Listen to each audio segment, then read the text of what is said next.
Hello, and welcome to another episode of the Bella Grace podcast, where we are helping you transform your life, mind, body, and soul.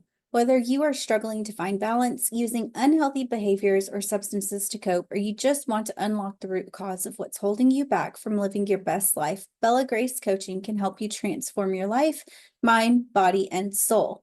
And this week, we are doing that by talking about work-life balance. I am doing the next few episodes by myself. My co-host Rosie is going to take a break. She is busy with life and the new school year, and she has gone back to teaching. So you are just getting me for a little while. So I'm so glad you're here. Today, I want to talk about work-life balance. So what is work-life balance and why is it important?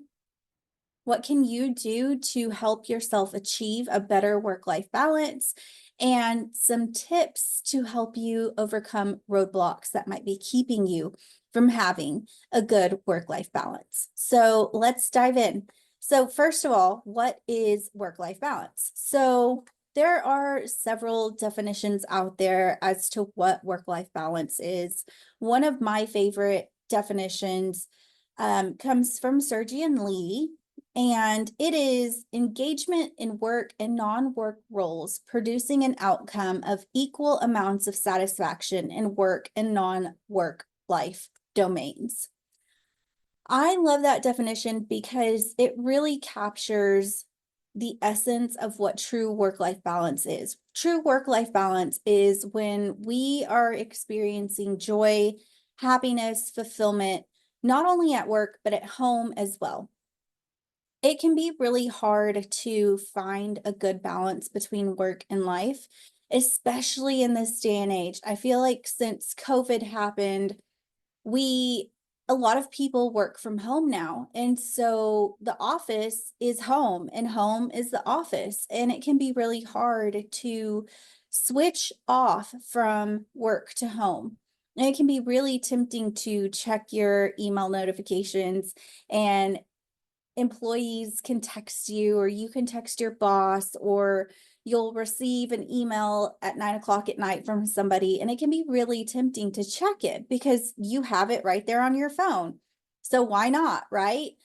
For me, I work at a nonprofit. I have a photography business. I have a coaching business, and I'm in grad school. And so I find myself struggling sometimes to set parameters around all of those things. And I work from home for my nonprofit job. So I literally live at my computer. My mom makes fun of me all the time because she'll call and she's like, "What are you doing?" And I'm like, "At the computer."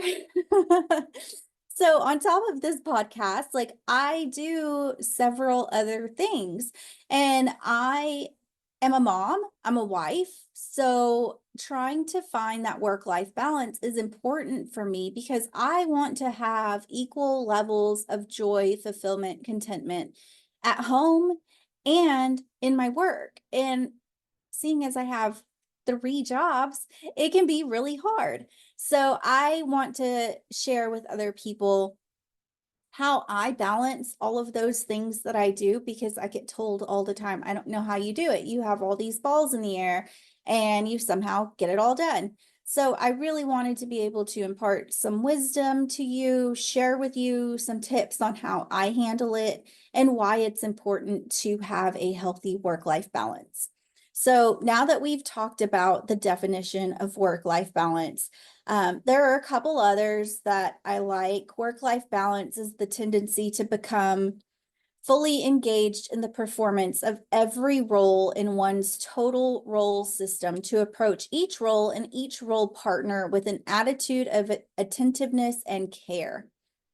And I think that's really important because if we're not getting true work-life balance between the home and the office, it can be easy to be less attentive and less careful, full of care, not careful like you're being careful you don't fall off your bike, but full of care with our family and friends. And you may not be married, you may not have a family. So work-life balance for you means caring for yourself, caring for your friends, having a good, healthy work-life balance is important.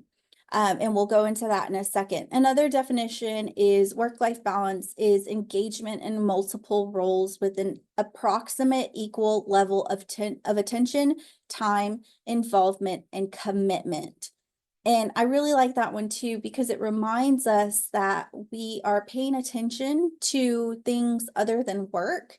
We're involved in things that aren't centered around work, and we make and keep commitments to things that aren't related to work. So why is work-life balance important?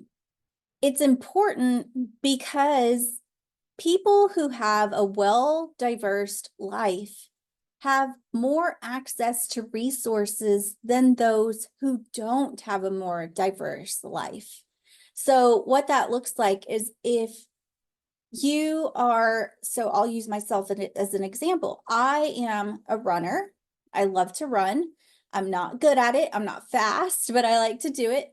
I enjoy photography and I do that as a side business. I'm a forever student. I love to learn. And so I'm constantly engaging in things that are going to grow my knowledge. And then I work for the nonprofit. I'm a mom. I'm involved in my daughter's school activities. I'm a wife and I get involved in the things that my husband enjoys doing, video games, cars, racing, that sort of stuff. But having those hobbies expands my resource bank, right? So because I am interested in running, that helps me be interested in healthy eating. That helps me be interested in ways to cool down my body, ways to calm down my body after a run. And those skills help me in my job. I have a very high stress job with my nonprofit job.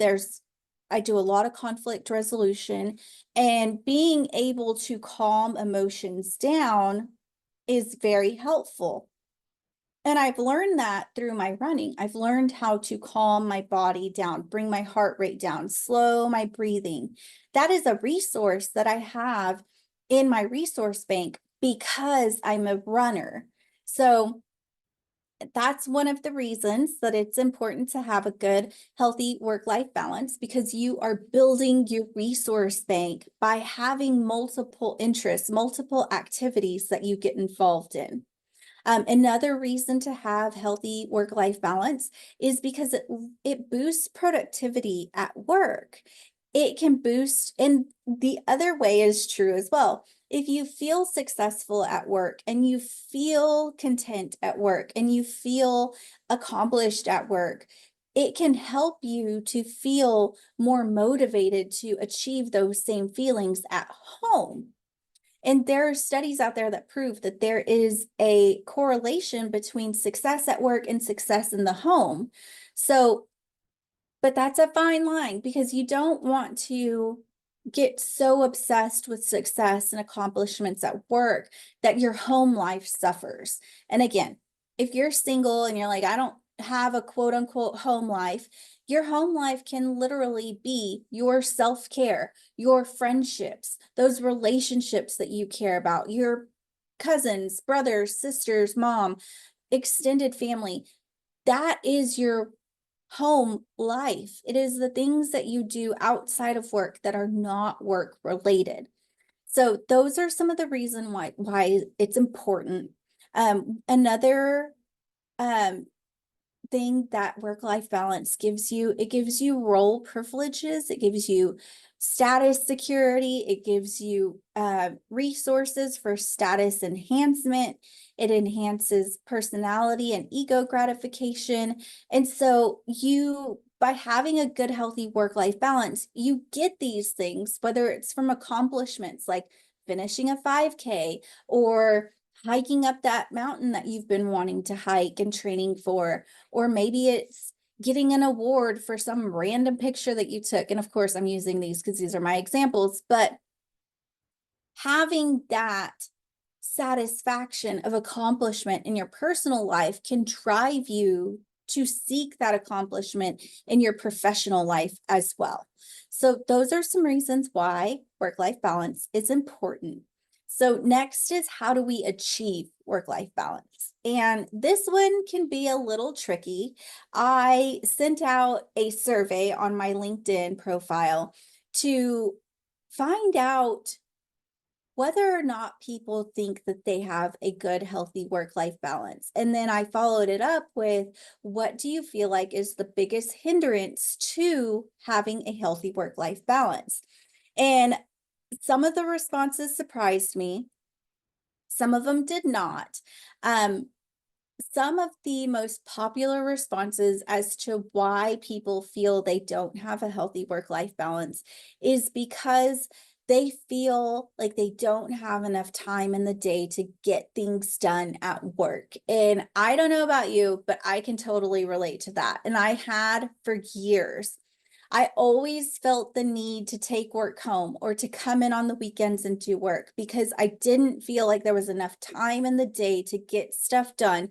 So I had to take it home with me so that I could check all the boxes, meet all the deadlines, do all the things. And so I was constantly playing catch up. And it wasn't until someone stopped me and they were like, hey, you need some time management skills. And I was like, I'm great at time management. I multitask, I'm good at it. Like I get things done. And they're like, yeah, but you're working all the time.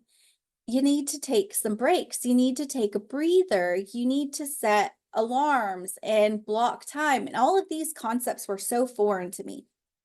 But so I want to share some of these with you, break them down, show you how you can implement them and how these things can help you build work-life balance. So I always say we spend more time with our work family than we do with our actual families. There was where is it? Hang on, I'm going to find it. 8 hours to work, 8 hours to play, 8 hours to sleep, 8 bob a day. And so that was a fair day's work anthem or mantra by the stonemasons who walked off their job site at Melbourne University in 1856.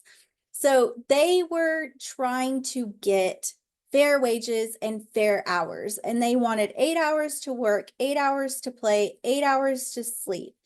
And so that is our lives, right? So we work 8 to 5, 9 to 5, whatever, if you work a 12-hour shift, and then you go home and you realistically probably get home somewhere between 5 and 6 o'clock, right? If you live in a crazy area or you have a crazy commute, it might be a little bit later than that. But typically, realistically, we get home somewhere between 5 and 6 o'clock. You eat dinner. So if you cook, then you're looking at eating dinner around 7:15. If you have kiddos, then by that time, like it's time to start showering them, bathing them, getting them ready for bed so that they can be in bed by 8:15. If you're single, that means you've got what, 3 hours of you time to take advantage of before it's time to go to bed, wake up and do it all over again. If you're a good disciplined person and you go to bed at 10 o'clock, I know many of us don't, but this is just a general example. But so you're looking at, once you feed yourself, you're looking at about 3 hours of you time an evening. That's nothing, man. It is hard to decompress, relax, and do much of anything else in that time. So imagine if you then add in the fact that you've got to take work home and you've got to work on work for a few hours.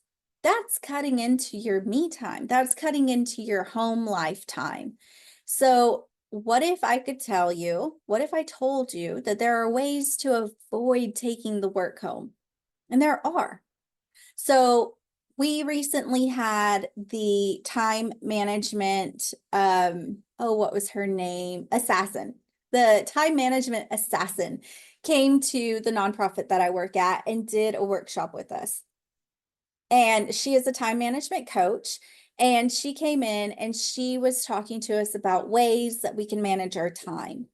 And a lot of it was the same tools that I use to help myself achieve a good, healthy work-life balance. And the first thing she said was time blocking.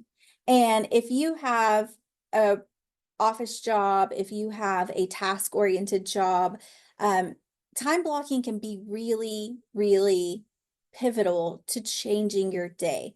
I work from home, so I don't have anybody monitoring when, how, where I work. So it can be hard to stay motivated, but I have found that if I time block, I am a lot more successful at staying on track and getting my things done that I need to get done. So what it looks like is I get my Google Calendar and I usually try to do this on like Sunday night or Friday before I log off for the next day. Or if I don't have time, I do it the morning of. But I sit down and I get my Google Calendar and I literally block off times to do certain tasks. So my first hour of the day is always checking emails. Sometimes if I know I've been out of the office or I was away for a while or I was doing trainings and couldn't check my email, I'll set it for 2.5 hours. And I literally go through my emails one by one and I answer them. I do the task associated with that email, whatever it is, I get it done, and then I file that email away. And everything that I receive, I always tell my team, I'm like, if you need me to do something, email it to me because that is my to-do list. My email box is my to-do list. And I will sit and work on an email until it is done, until I've answered all the questions or until I've done all the tasks. And then I file it away. And then I move on to the next email. And I do that until all the emails are gone. And most of the time I can get it done in an hour. If I can't, like I said, I'll block off 2.5 hours, depending on how many emails are in my box. And then I will block off a 15-minute break after that. So once I'm done with the emails, I take a complete break. I either go outside and sit in my backyard with my feet in the grass, or I will walk out to the mailbox and walk back a couple times. Sometimes I will even just get my coffee and go sit on the couch for 15 minutes, and I set a timer because then I know I have exactly 15 minutes. Once the 15 minutes is up, it's time to move on to the next task. But taking those breaks gives your brain the opportunity to reset. And when you are working on something that is tedious, those timed breaks can help your brain stay focused because your brain thinks, okay, I can stay focused for 2 hours because after 2 hours, I'm going to get 15 minutes of free time. And in that 15 minutes, you can do whatever you want. You can scroll social media, you can drink your coffee, you can go for a quick little walk around the building, whatever it is that you want to do for 15 minutes. And then your timer goes off, your calendar invite goes off for the next task, and you move on, do the next task. And maybe the next task is time card approvals or spend an hour writing my book or spend an hour writing a blog post, whatever it is, whatever your day-to-day looks like, blocking it off in specific times. That way your day is planned out. You don't spend time idling on social media. You're less likely to get distracted because your brain knows that a new break is coming up. So for every hour that I work, I take a 5 to 10 minute break to let my mind reset. And I have seen a boost in my productivity. I have less to do at the end of the day. I have less to do after hours because I am staying on task and I'm not getting distracted and I'm not getting brain fatigue. I'm not getting decision fatigue because my brain knows that there is a break coming soon. So my next tip for work-life balance is to take breaks. I already touched on it, but it is so important to actually take breaks because in those little 15-minute breaks, you get to respond to text messages to family who may have texted you during the day. You get to maybe go sit on the couch or go sit in the break room and read for 15 minutes. Maybe your goal is to read a certain number of books this year. Guess what? You can take a 15-minute break twice a day, and that is 30 minutes of reading that you could do. Maybe your goal is to move more this year, to work out a little bit more. When I was working in the office, I used to take my two 15-minute breaks in the morning and the afternoon. And I would go for a walk. I would walk around the building. And I know I've talked about this before, but it's important to have it in here right now. I would go for a quick walk around the building. 15 minutes, you can get a mile in. If you do that twice a day, that's 2 miles a day that you're walking. That's 2 miles, guys, 2 miles a day. And you don't have to do it fast. You can do it slow. If you even just do half a mile twice a day, that's a mile. Walk around the inside of your building because if you're in Texas, I know it is hot. It is hot here right now. But you could just walk around in the building, walk around your house, do laps around your couch. That works too. Trust me, I've done it. When my mom was stuck in the house, I would tell her just walk around walk from the front door to the back door, to the front door to the back door. And it's all about getting your body moving, right? If that's your goal. So taking breaks can be so important. I know when you're in a hurry to get stuff done and you feel like your to-do list is super long at work, it can be tempting to eat your lunch at your desk. But I want to encourage you to not do that because if we're seeking work-life balance, we need to find some separation between work and life. And that can happen in the middle of the day. It can happen during your lunch break, and that's okay. You need it. Your brain needs to reset. Your brain needs nutrients to function properly so that you can get your work done. So it's important for you to take a lunch break. When I take my lunch break here at home, I do not sit at my desk and eat. I try to get up and go sit on the couch and eat my lunch. I put on Grey's Anatomy reruns and I sit on the couch and eat my lunch. Or I'll even sit at my bar by myself in the kitchen and eat my lunch. The important thing is to have some separation so that you don't get burned out. Because if it's all work, all work, all work for 8, 9, 10 hours a day, 5 days a week for the rest of your working career, that is a lot, guys. It is so important to take breaks because then if you don't, you run the risk of suffering from burnout. And that is a whole nother thing that we can talk about. But so time blocking, breaks, and my final tip for how to achieve work balance during the day is to set boundaries around work. So this kind of goes hand in hand with time blocking, but I have set boundaries around my work. So I told you I work at a nonprofit. I have a photography business and the coaching business. I'm a life coach and this podcast. So, and I'm in grad school. So it's a lot, guys. It's a lot. But so I have very strict boundaries around my time. So my alarm goes off at 7:30 in the morning.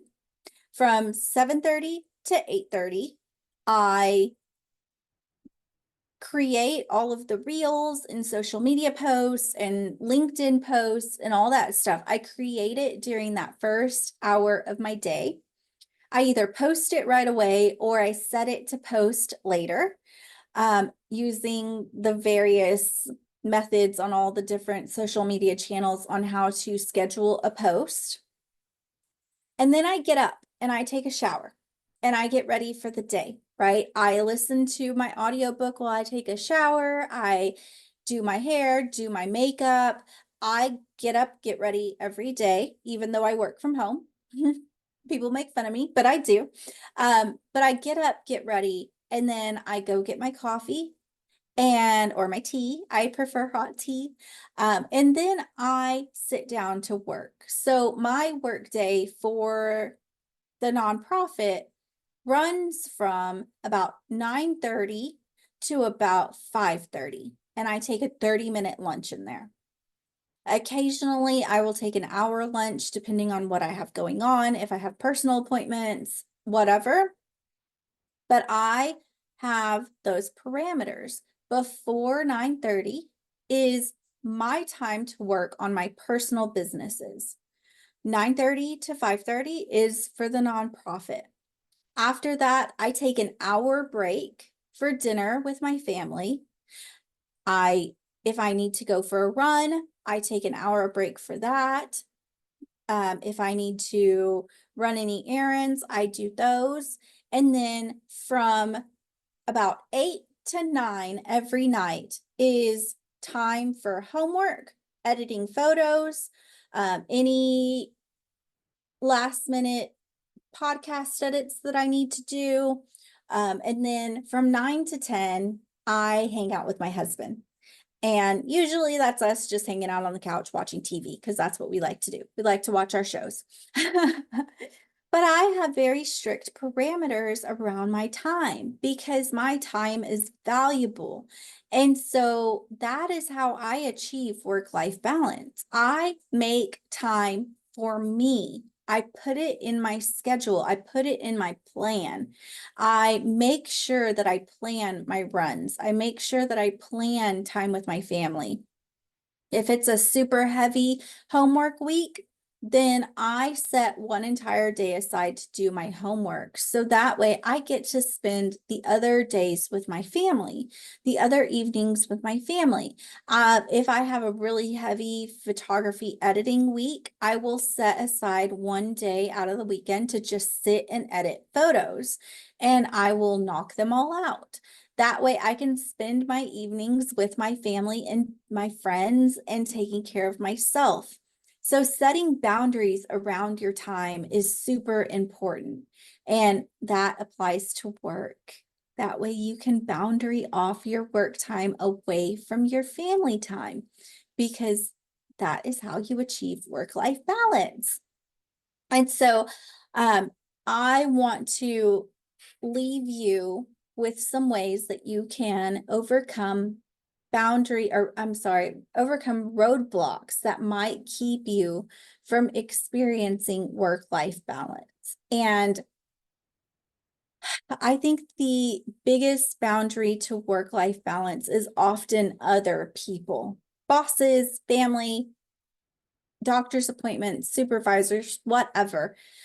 Oftentimes it can be hard to say no to certain things. If your boss comes in and asks you to take on a project at the last minute, if they haven't given you distinct goals for your project or deadlines, and so you are just kind of floating out there trying to make it all happen yourself on your own timeline, that can be really hard.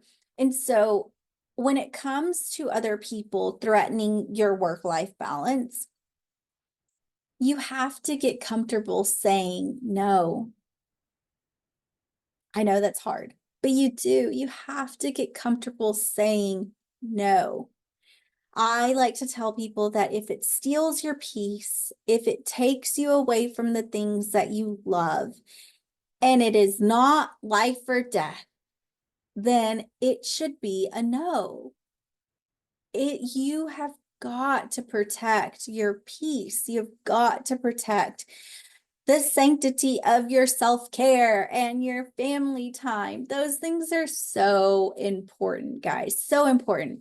So being able to say no, being able to speak up for yourself when you need someone to set goals, parameters, expectations for you so that you can maintain your work-life balance. It is so important for you to be able to speak up for yourself in that way. Another barrier to work-life balance is the need to perform or to, I heard it as the fear of disappointing others. FODO, FODO, the fear of disappointing others.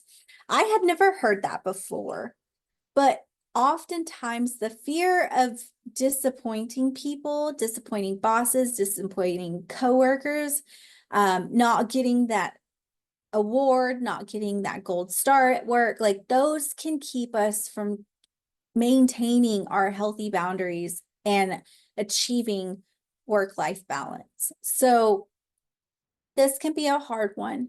It can be a really hard one, especially for us people pleasers, man. It can be so hard. But I want to remind you that it is okay to not have every gold star. It is okay to not win every award. Because if the cost of that gold star, the cost of that award is your sanity, your self-care, and time with the people that you love and doing things that you love, it is not worth it. It is not worth it. So now I want to talk about the importance of work-life balance because as y'all know, I am super passionate about substance use disorders. I want to help people not fall into that rabbit hole.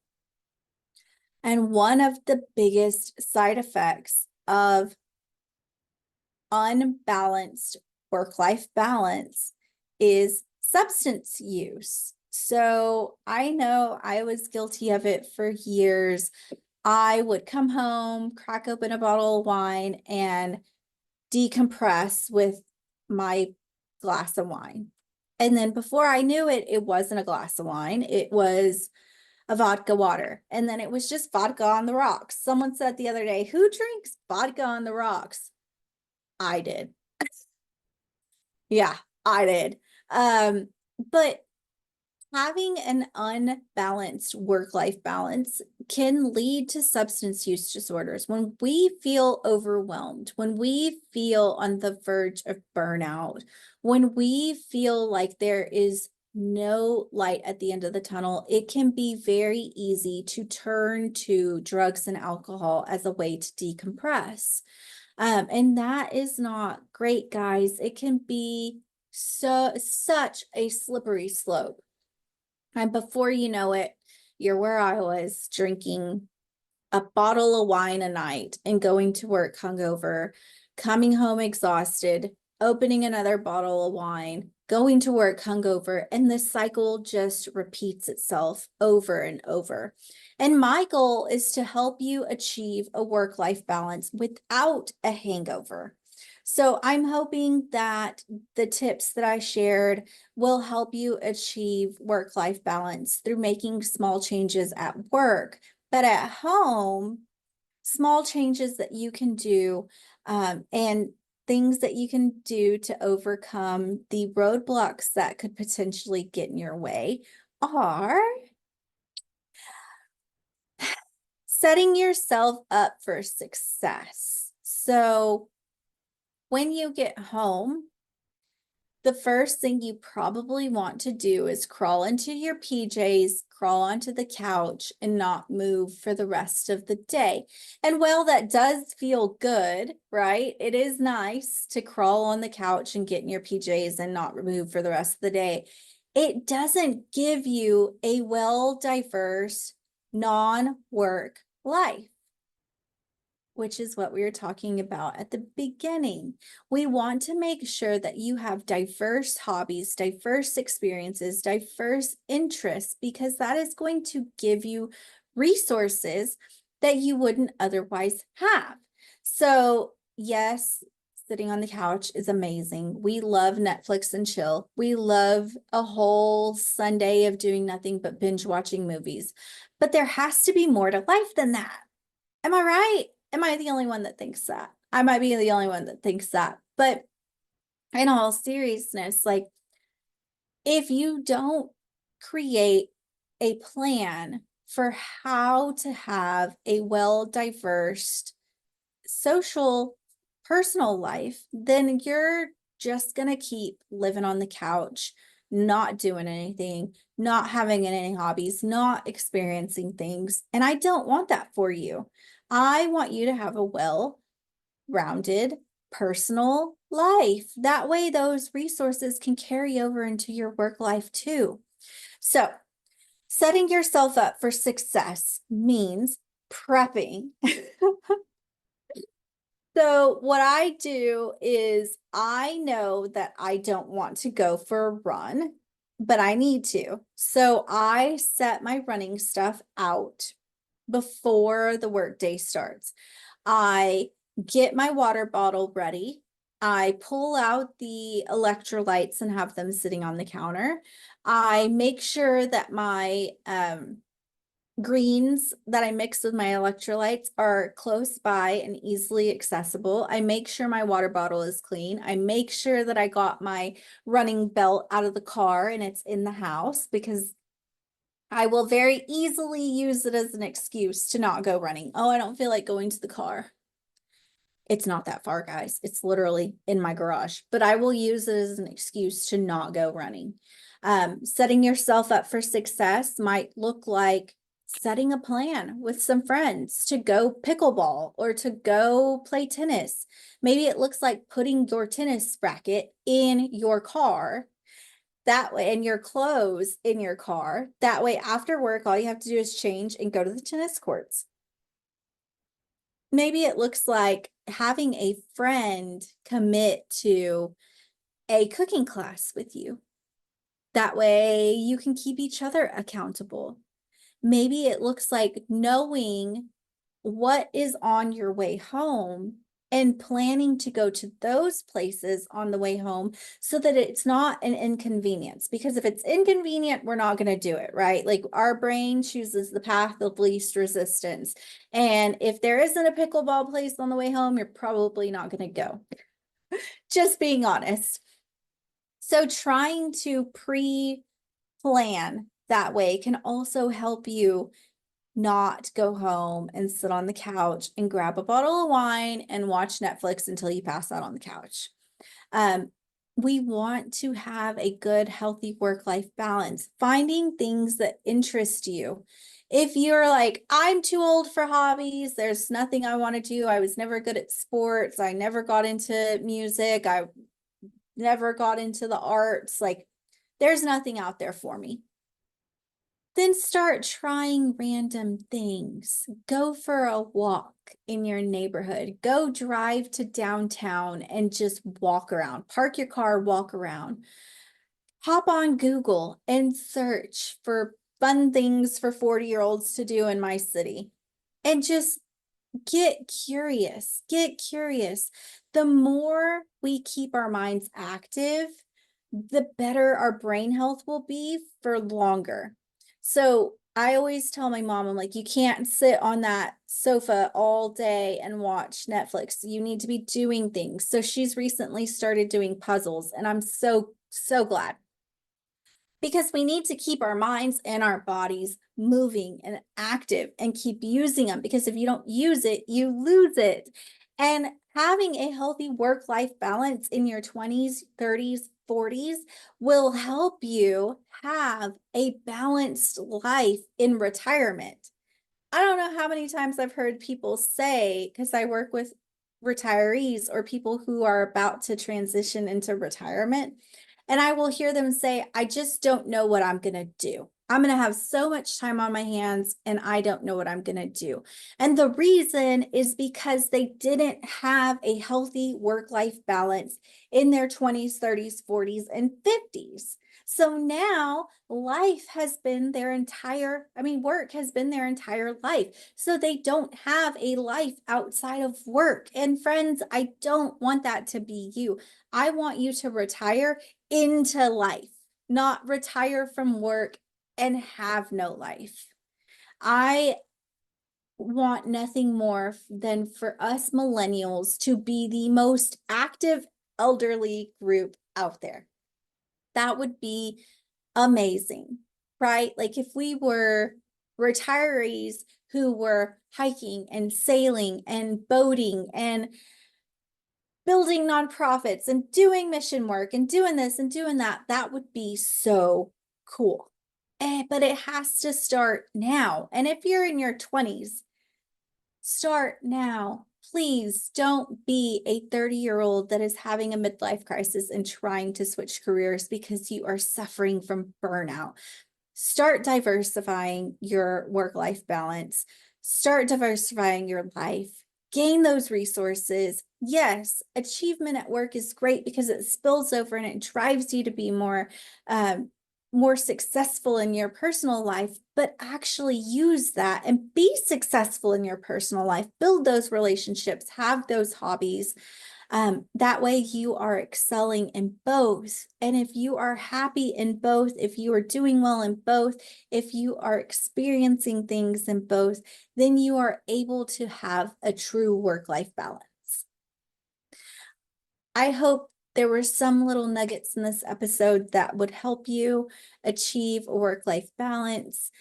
Comment below, leave me a review. There's a text us link below. There's a support us link below. All those things, guys. I'm so thankful that you are here. We miss Rosie, but I will still be here and hopefully you enjoy hearing my silly voice. So until next time, guys, be well, be kind, and may you find some joy this week. Bye.